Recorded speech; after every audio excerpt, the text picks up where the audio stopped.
ओम शांति। आज बाबा के 18 तारीख के महावाक्य हैं। बाबा ने कहा, मीठे बच्चे, कालों का काल बाबा आया है तुम्हें काल पर जीत प्राप्त कराने। मन मना भव के मंत्र से ही तुम काल पर जीत पाएंगे। कालों का काल बाबा आया है तुम्हें काल पर जीत प्राप्त कराने। मन मना भव के मंत्र से ही तुम काल पर जीत पाएंगे। प्रश्न है, रूहानी बाप तुम रूहानी यात्रियों को कौन सी एक विशेष शिक्षा देते हैं? रूहानी बाप तुम रूहानी यात्रियों को कौन सी एक विशेष शिक्षा देते? तो बाबा कहते, हे रूहानी यात्री, तुम देह अभिमान छोड़ देही अभिमानी बनो। रावण ने आधा कल्प से तुम्हें देह अभिमानी बनाया, अब आत्माभिमानी बनो। ये रूहानी ज्ञान सुप्रीम रूह ही तुम्हें देता और कोई दे नहीं सकता। गीत है ओम नमो शिवाय। ओम शांति। बच्चों ने अपने बाप की महिमा सुनी, गाया भी जाता है। ऊंच ते ऊंच भगवान वह है सब बच्चों का बाप। बाकी जो भी हैं आपस में सब ब्रदर्स हैं और सबका बाप भी एक है, वह है शिव बाबा। बाप ने समझाया है, हे बच्चों, भक्ति मार्ग में तुमको दो बाप है, लौकिक बाप और पारलौकिक बाप। रचयिता से रचना को वर्षा मिलता है, वह है हद का वर्षा, यह है बेहद का वर्षा। बेहद का वर्षा तो एक ही है, जिससे बेहद का बाप तो एक ही है, जिससे बेहद का वर्षा मिलता है। वह है निराकार, उसका नाम है परम पिता परमात्मा शिव। कहते भी हैं शिव परमात्माय नमः। वह है ऊंच ते ऊंच। तुम्हारी बुद्धि चली जाती है निराकार बाप की तरफ। वह रहते हैं परम धाम में, जहाँ से तुम आत्माएं आती हो। बाप भी वहाँ ही रहते हैं। वह है ही सर्व का सद्गति करने वाला। उसमें भी भारत परमपिता परमात्मा का बर्थ प्लेस है। शिव जयंती भी यहाँ मनाते हैं। उस रूहानी बाप को ही ज्ञान का सागर, पतित पावन, लिबरेटर, गाइड कहा जाता है। वही दुख हरता, सुख करता है। ये भारतवासी जानते हैं, ये दुख धाम है। भारत ही सुख धाम था। बाप बच्चों को बैठ समझाते हैं, हे भारतवासी, तुम विश्व के मालिक थे, जबकि तुम्हारा आदि सनातन देवी देवता धर्म था। देवी देवता धर्म श्रेष्ठ, कर्म श्रेष्ठ थे। अब ये धर्म भ्रष्ट, कर्म भ्रष्ट बन गए हैं। अपने को पावन देवता कहला नहीं सकते। कलयुग अंत तक भक्ति मार्ग चलता है, इसमें ज्ञान होता नहीं। ज्ञान से होती है सद्गति। सर्व का सद्गति दाता जब तक न आए तब तक सद्गति हो न सके। बाप कहते हैं, मैं कल्प के संगम युग पर आता हूँ। इस समय है ही पतित दुनिया, पावन एक भी होता नहीं। भल सन्यासी पवित्र बनते हैं, परंतु फिर उनको पुनर्जन्म तो यहाँ ही लेना है। विष से जन्म लेना पड़े, वापस जाने का है नहीं। जब चक्र पूरा होता है तब ही बाप आकर ले जाते हैं। इनको कहा ही जाता है रूहानी ज्ञान। सुप्रीम रूह रूहानी ज्ञान देते हैं। सुप्रीम रूह ही ज्ञान का सागर, पतित पावन है। बाकी शास्त्रों का ज्ञान तो है भक्ति मार्ग। बाप कहते हैं, यज्ञ तप तीर्थ आदि करते और ही नीचे गिरते आए हो। तुम पहले सतो प्रधान थे। भारत में प्योरिटी थी तो पीस प्रॉस्पेरिटी भी थी, हेल्थ वेल्थ दोनों थे। आज से 5000 वर्ष पहले की बात है। ये भारत स्वर्ग था, उस समय और कोई धर्म नहीं था, सिर्फ एक ही आदि सनातन देवी देवता धर्म था जो परमपिता परमात्मा ने स्थापन किया। स्वर्ग की स्थापना तो वही करेंगे, मनुष्य तो कर ना सके। ऐसे तो नहीं कहेंगे कृष्ण रचयिता है, नहीं, रचयिता एक ही निराकार शिव है, बाकी है उनकी रचना। रचयिता से ही रचना को वर्षा मिलता है। बाबा कहते रचयिता से ही रचना को वर्षा मिलता है। बाप समझाते हैं मैं तुम्हारा बेहद का बाप हूँ, तुमको बेहद का वर्षा देता हूँ 21 जन्मों के लिए। सूर्यवंशी चंद्रवंशी पवित्र धर्म स्थापन करता हूँ। ब्राह्मण धर्म है चोटी, सबसे ऊंच है रूहानी बाप। रूहों को आप समान बनाते हैं। बाप ज्ञान का सागर, सुख का सागर है, तो तुमको भी बनाते हैं। भारत ही सुखधाम था, अभी तो दुखधाम है। बाप कैसे आते हैं ये किसको भी पता नहीं है। सतयुग आदि से कलयुग अंत तक ये सारी हिस्ट्री ज्योग्राफी भारत की ही है। ये लक्ष्मी नारायण कितने हेल्दी वेल्दी थे, कभी बीमार नहीं पड़ते थे। अभी काल पर विजय पाने की शिक्षा ले रहे हैं, जिसको कालों का काल महाकाल कहा जाता है। वह तुमको काल पर विजय पहनाते हैं। नाम भी सुना शिवाय नमः। तुम ऐसे तो नहीं कहेंगे परमात्मा सर्वव्यापी है, कुत्ते बिल्ली में है। इसको कहा जाता है धर्म की गिलानी। बाप की गिलानी करते हैं। अब यह है कल्प का संगम समय। इस समय ही विनाश काले विपरीत बुद्धि कहा जाता है। अब विनाश तो सामने खड़ा है। गीता में भी लिखा है यादव कौरव पांडव क्या करत भय। सर्वशास्त्रमयी शिरोमणि श्रीमद् भगवत गीता है, उनसे ही फिर और शास्त्र निकले हैं। तुम जानते हो गीता है डीटी धर्म का शास्त्र। बाप कहते हैं मैं आता हूँ, तुमको शूद्र से ब्राह्मण बनाता हूँ, फिर सो देवी देवता बनाता हूँ, फिर तुम क्षत्रिय वैश्य शूद्र बनते हो। बाप समझाते हैं तुम 84 जन्म कैसे लेते हो। सबसे जास्ती जन्म जरूर वह लेते हैं जो पहले पहले सतयुग में आते हैं। मैक्सिमम 84 जन्म लिए हैं तुम भारतवासियों ने, मिनिमम 1 जन्म। यह भी बाप ही बैठ समझाते हैं। बाप बिगर किसको ज्ञान का सागर नहीं कहा जाता। पतित पावन ज्ञान का सागर कहने से बुद्धि ऊपर चली जाती है। बाप ही सबको लिबरेट कर वापस ले जाते हैं। सर्व का सद्गति दाता एक ही बाप है। अच्छा, फिर सर्व की दुर्गति कैसे होती है, कौन करता है? सतगति सतयुग को, दुर्गति कलयुग को कहा जाता है। बाप कहते हैं मैं कल्प कल्प तुम बच्चों को आकर सदगति देता हूँ। तुम बच्चे सारे वर्ल्ड की हिस्ट्री ज्योग्राफी जानते हो। स्कूलों में तो आदि हिस्ट्री ज्योग्राफी सिखाते हैं।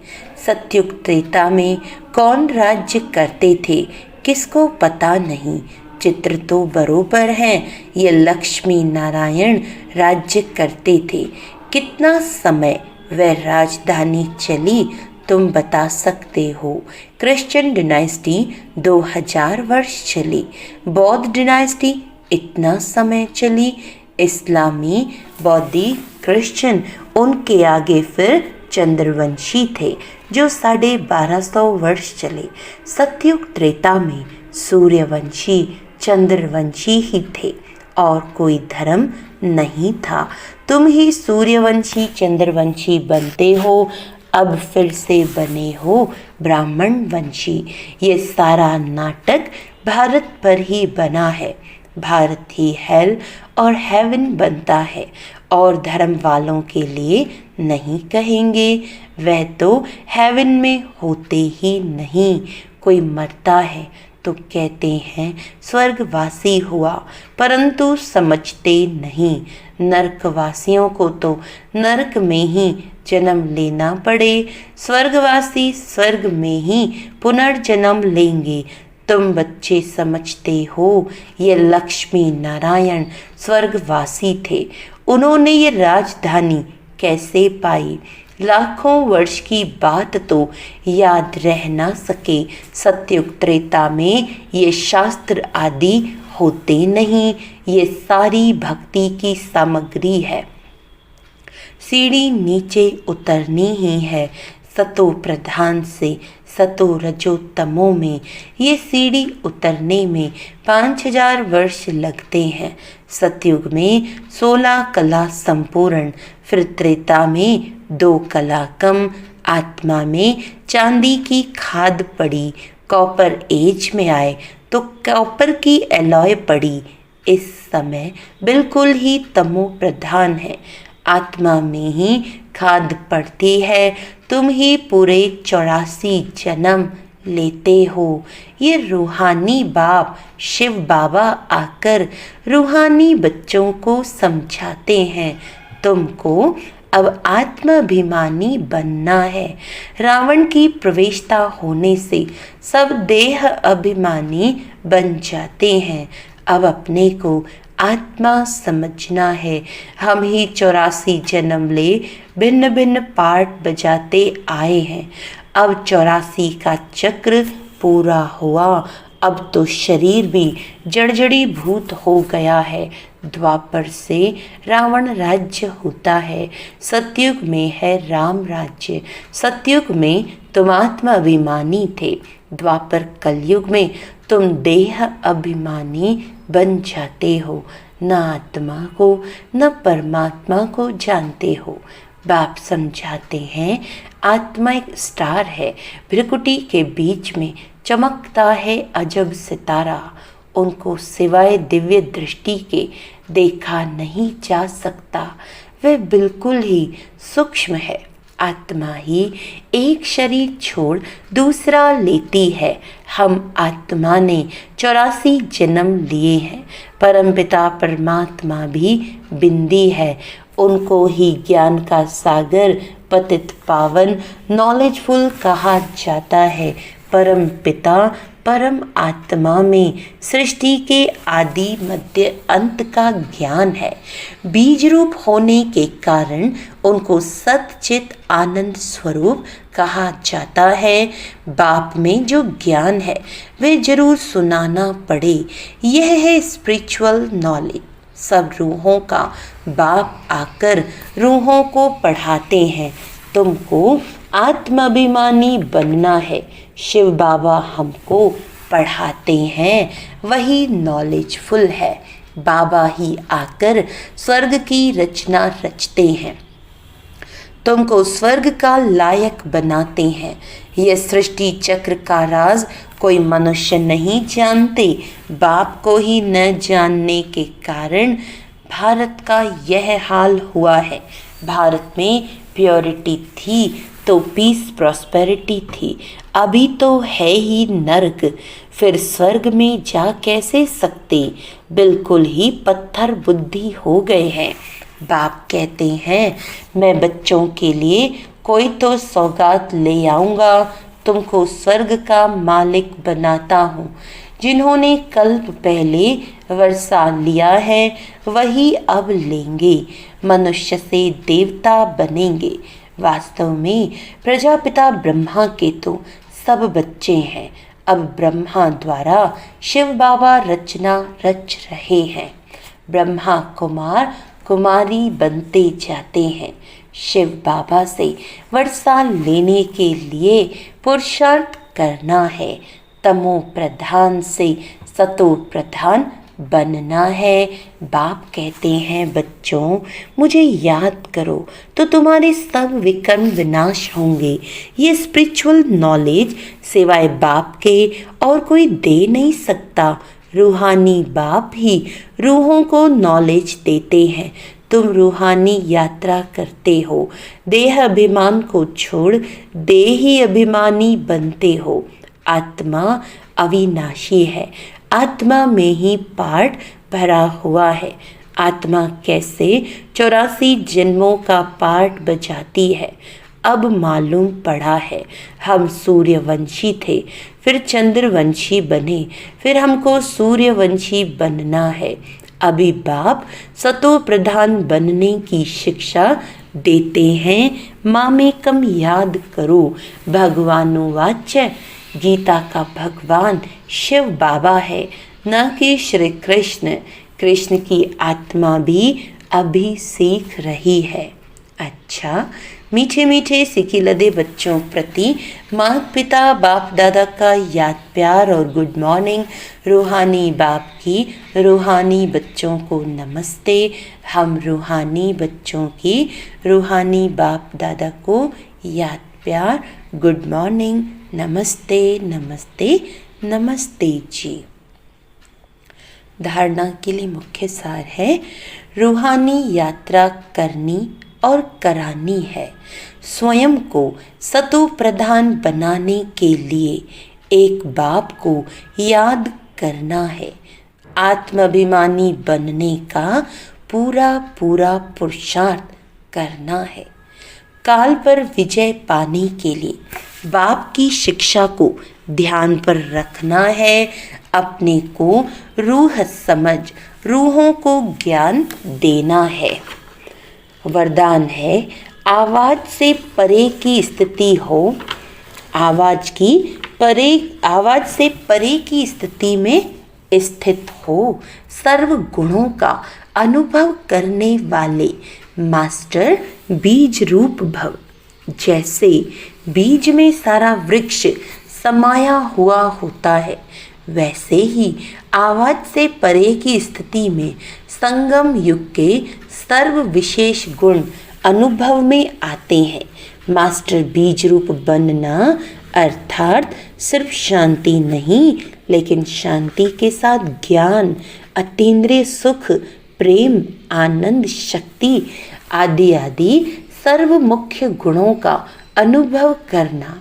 यह अनुभव सिर्फ स्वयं को नहीं होता, लेकिन अन्य आत्माएं भी उनके चेहरे से सर्व गुणों का अनुभव करती हैं। एक गुण में सर्व गुण समाये हुए रहते हैं। स्लोगन है अच्छाई धारण करो, लेकिन अच्छाई में प्रभावित नहीं हो जाओ। जैसे कल भी बाबा ने स्लोगन दिया ना कि हमें रहम करना है, लेकिन रहम भी निस्वार्थ वाला हो। ऐसे बाबा कह रहे किसी भी आत्मा की अच्छाई धारण करो, लेकिन उसकी अच्छाई पर प्रभावित नहीं हो जाओ। अच्छा, फिर आज मातेश्वरी जी के अनमोल महावाक्य भी हैं। तो पॉइंट है जिसका साथी भगवान है उनको क्या रोकेगा आंधी और तूफान। जिसका साथी है भगवान उसको क्या रोकेगा आंधी और तूफान। देखो, ये गीत सिद्ध करता है कि आत्मा और परमात्मा दो चीज है, न ईश्वर सर्वव्यापी है। क्योंकि जिसका साथी है ईश्वर, वो हाजिर होते हुए फिर भी सृष्टि में इतना दुख क्यों? मनुष्य इतने कंगाल मोहताज क्यों? परमात्मा तो सुख स्वरूप है। तो सर्वव्यापी परमात्मा कहना गोया परमात्मा की इंसल्ट करना। भगवान के हाजिर होते दुनिया सुख स्वरूप होनी चाहिए या दुख स्वरूप? फिर परमात्मा को पुकारने की दरकार क्यों? तो इस समय माया सर्वव्यापी है, न कि परमात्मा हाजिर है। परमात्मा सिर्फ एक बार संगम पर आता है, तब उनको हाजिर नाजिर कह सकते हैं। बाकी उनकी याद सबके दिलों में जरूर व्यापक है। शरीर को चलाने वाली शक्ति तो हरेक में भिन्न भिन्न संस्कार वाली आत्मा है, न कि परमात्मा। अब विचार करना है कि परमात्मा का साथ क्यों लिया है।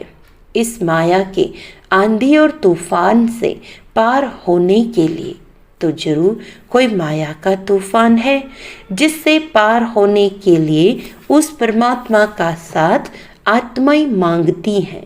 अगर वो हाजिर होता तो न माया की उलझन होती, न उनका साथ लेने के लिए याद करना पड़ता। तो हम आत्माओं और परमात्मा दोनों का खेल, दोनों का इस खेल में पार्ट है। तो जब परमात्मा आता है तो उनका पूरा साथ ले, उनका हो जाना है, तब ही माया के तूफान से छूट पाएंगे। भल वो सबका सुख दाता है, परंतु जो प्रैक्टिकल में उनका सहारा लेते हैं उन्हों को ही साथ मिलता है। तो उन बच्चों को एक्स्ट्रा प्राप्ति होती है। भल वो दुनिया के अंदर आए, उपस्थित हुआ है, परंतु ओहो आश्चर्यवत, दुनिया इनको न जानने के कारण इनका साथ नहीं लेती है। अगर इनका पूरा साथ पकड़ ले तो मदद देने में मशहूर है। कहते हैं एक कदम तुम आगे बढ़ो तो 10 कदम आगे आएंगे। तो वो संपूर्ण वर्षा देते हैं जिसमें कोई अपूर्णता नहीं होती। तो बाबा भी आए हैं, उनका पूरा साथ लेते हुए, बाबा के साथ चलते हुए आंधी और तूफान में भी आगे निकलना है। अच्छा, ओम शांति।